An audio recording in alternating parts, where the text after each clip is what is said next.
When we build software using artificial intelligence tools, especially large language models, we have to consider how reliable it is. How much can we trust the information that we get?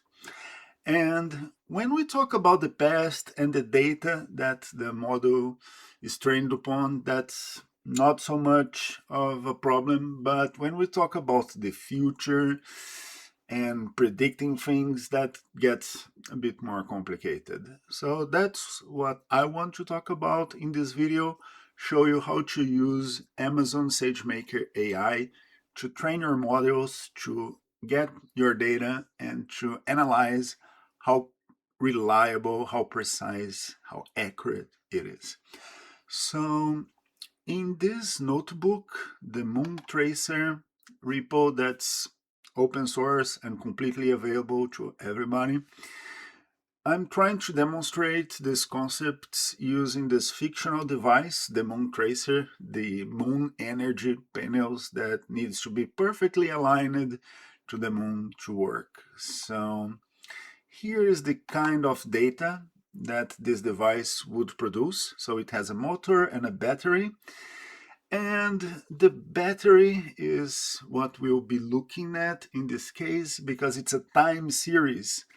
And analyzing time series is a big field in computer science, and we're going to use machine learning to do just that.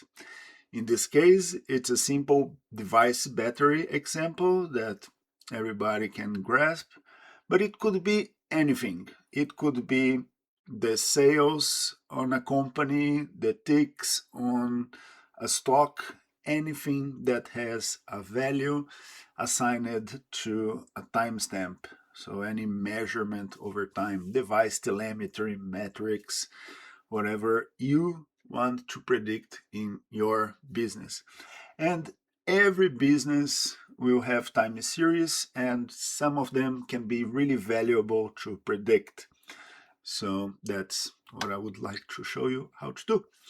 So suppose we have a time series like this. You can see in my data, all I have is a device data frame on Python, on Pandas. It's a CSV file on the repo, and it's basically the timestamp, the device ID, the battery, and the motor. We just use the battery for now. And it's not even a huge data set, it's just a demonstration that I took from an actual customer. So this is pretty much real data to work on. And the algorithm that we can use in Amazon SageMaker to predict time series is called Deep AR. So Deep AR will be our forecasting algorithm. There are some others, but Deep AR uses neural networks and fits well in our machine learning context. So here's how it works. First, let me show you what the data looks like, just the battery. And you can see that it falls down. When it's recharged, it goes back to top and falls down, but not quite always the same way. So perhaps we want to predict and say, hey, your battery is going to be failing, or you have a problem, something like that. And again, could be any time series at all. This is just a simple example. And before we train the model, we have to massage the data a little bit to make a little bit of data engineering, because the data needs to be sampled at the same interval and be put in a specific format. So this notebook will do just that and resample the battery hourly. So we have exactly one measurement per hour, not necessarily at the time that it was measured. So I'm just resampling the data so that the algorithm can be trained. And also we need to check how accurate it is. So a common way to do this is the cross validation. So we take a segment of the dataset, take a portion of the dataset. In this case, I'm taking the end of the dataset and using that to test. So this orange part of the data will be removed from the training data, and I'm going to train the model, ask for the new values for the inference, and compare to this actual data to validate how accurate the model is. So that's what's going to give us the information about how reliable that information is, how much can we count on it to warn the user, or perhaps even deeper things like making an investment based on sales data or something like that. So once we have the data processed and formatted in the proper way that's expected by the model, we can train the model on Amazon SageMaker pretty easily. We just have to ship the data to S3. Usually, SageMaker will take the data directly from S3 and provision the training instances. So if you have huge data, perhaps you want more capacity. For now, I'm just going to use one ML-C5 2x large instance to train this. And here are the accounts used by SageMaker for DeepAR and some hyperparameters. So here are parameters to the neural network. So things like the number of cells, the number of layers, the learning rate, the amount of epochs, and so on. We're going to talk about hyperparameters in a while. Those are just some starting points, but we're going to tune that later. And once we ask the model to be trained, we pass the training data, the test data, and it will start the process of building the neural network, setting the weights, doing the back propagation, and so on and so forth. So I'm not going to go deep in how neural network is trained in this video, but if you want to check out the back propagation videos on YouTube, there are many great ones and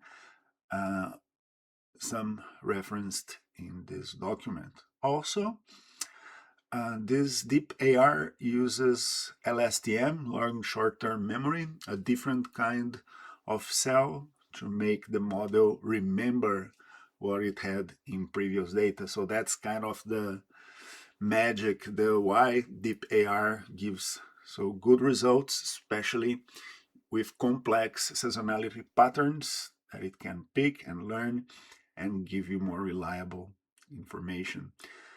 And once the model is trained, the weights are set, everything is working, that is saved again to S3, and I can ask for inference. So it's very important to understand that the compute capacity for training and inference can be really different.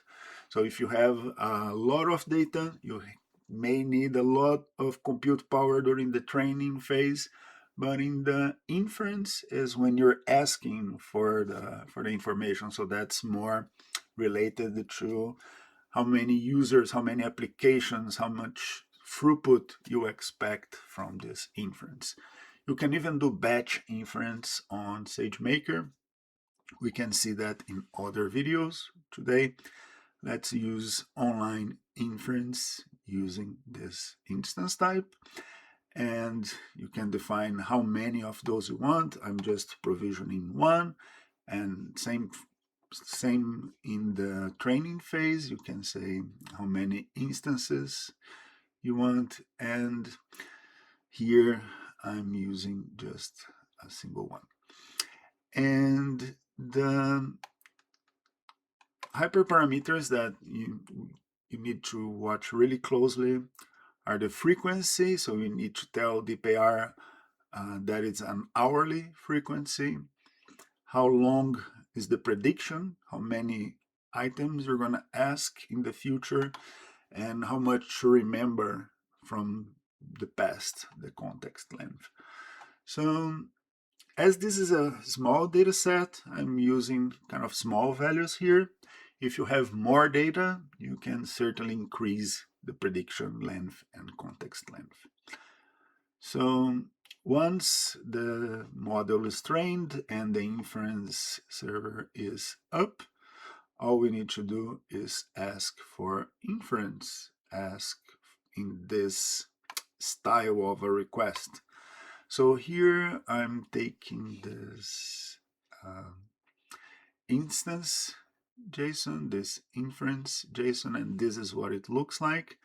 So here's the start time that I want to request, the specific device that I'm asking for, and the time series that I have, and I'm gonna ask for the future of those values. And using the trained model, it will give me the predictions result, including the mean and the quantiles. So if you want to be more strict in your evaluation, you can use higher quantiles. If you just want the mean, you can use that. So here I'm taking the mean, basically, the half quantile, and printing it.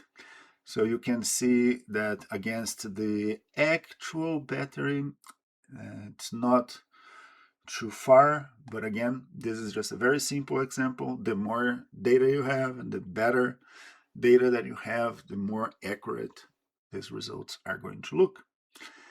And yeah, that's pretty much how it works. You can also see all those artifacts created here on Sagemaker. So everything I do on the Python API is reflected on the service and can be observed on AWS.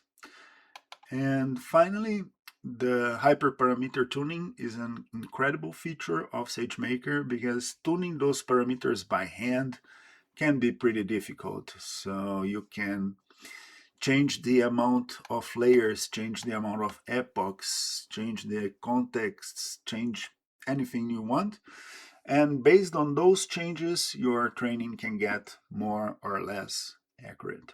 So without those parameters being tuned automatically, you would need to go through this manual investigation, which can be really exhausting.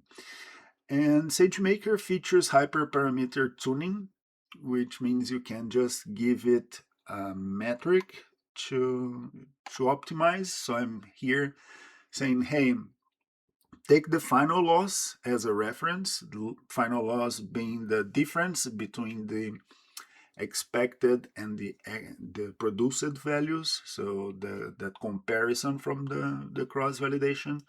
And I'm just gonna run this amount of jobs, this amount of parallel jobs, so I'm taking 2 turns of 3 jobs each to reach 6 jobs. And I'm using Bayesian search. There are a few others. There's random grid. There are a few different options here. For this case, Bayesian search works the best, and for most cases in my experience. And I tell what are the hyperparameters that I want to tune and what are the values that I want it to go. So it will go, for example, for the amount of epochs, which is the amount of times that the neural network will go over the entire data set and try to train it, from 4 to 32. The context length from 4 to 16. The number of cells from 20 to 120, for example. And the number of layers from 1 to 6. And once I tell it to tune, we can see here in SageMaker in hyperparameter tuning jobs, it did my 6 turns and it will tell me what was the best. So this was the best training job. The final objective value for the metric for the loss was this. And actually the best amount of epochs was 19. The best context length was 16, the number of cells 110, and 1 layer. So once with this conclusion, I can go back to my application to where I train the model and use those values for the hyperparameters. So you can change this to reflect those values. And it's a good idea to every once in a while run your hyperparameter tuning jobs and see how it goes. And this way, we can have some predictions about the future and have it integrated in our app or expose it to our LLM through MCP or however you want to process this information. But I hope you see that to get good information, you need good data, a little bit of pre-processing, training your model, and this will add this capability to your app or to your agent, right? So if you want to learn more about how to train Sagemaker models and use them in your app, we're running workshops on newone.com. Next one is next week, and it's this one, machine learning on AWS, where we go through all the notebooks in this project step by step and can have a conversation directly, which is certainly a great experience. See you there.